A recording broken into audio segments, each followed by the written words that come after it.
আল্লাহ জাল্লা জালালুহু ওয়া আম্মা নাওয়ালুহু তার কালামের ভিতরে ইরশাদ করে জানায় দেয়, ইয়া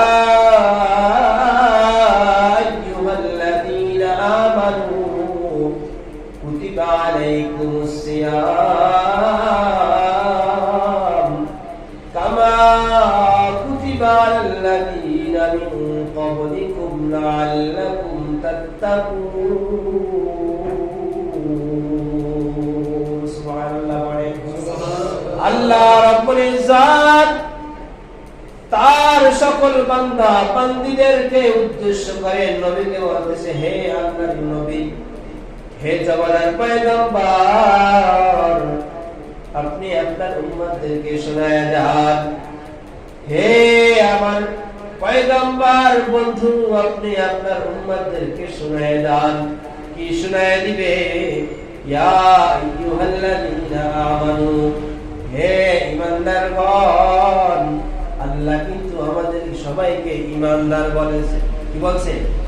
হে ঈমানদারগণ, ইয়া আইয়ুহাল্লাযীনা আমানু, হে ঈমানদারগণ, কুতিবা আলাইকুমুস সিয়াম, আমি আল্লাহ পাক তোমাদের উপরে রমজানের রোজাকে ফরজ করে দিয়েছি। রমজানের রোজাকে আবশ্যক করে দিয়েছি। কিরকম আবশ্যক করে দিয়েছি? কামা কুতিবা আলাল্লাযীনা মিন ক্বাবলিকুম লাআল্লাকুম তাত্তাকুন।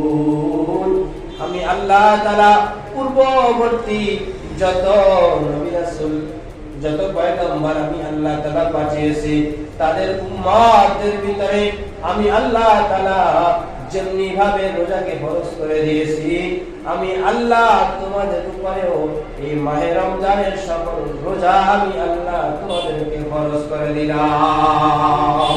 এই জন্য বলেন রোজা কার হুকুম, আর যদি বলেন কার হুকুম। এই জন্য যদি কোনো ব্যক্তি রোজাকে না রাখে, রোজাকে যদি কোনো ব্যক্তি অস্বীকার করে, তাহলে সে আমার আল্লাহকে অস্বীকার করলো। ঠিক না? এই জন্য রোজাকে রাখতেও হবে, রোজা অস্বীকার করা যাবে না। নামাজ পড়তে হবে।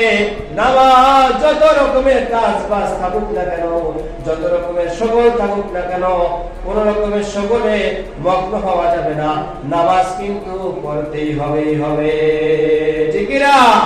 যেমনি ভাবে নামাজ আদায় করা ফরজ, বাইতুল্লাহ গিয়ে হজ আদায় করা ফরজ, সম্পদশালী হলে যাকাত দেওয়া ফরজ, তেমনি ভাবে আমার এবং আপনার উপরে এই মাহে রমজান মুবারক মাসে, পরিপূর্ণ মাসে রমজানের রোজা রাখাও কিন্তু তেমনি ফরজ। কথা বলেন ঠিক না? এই জন্য রোজা রাখতে হবে কি ইনশাআল্লাহ?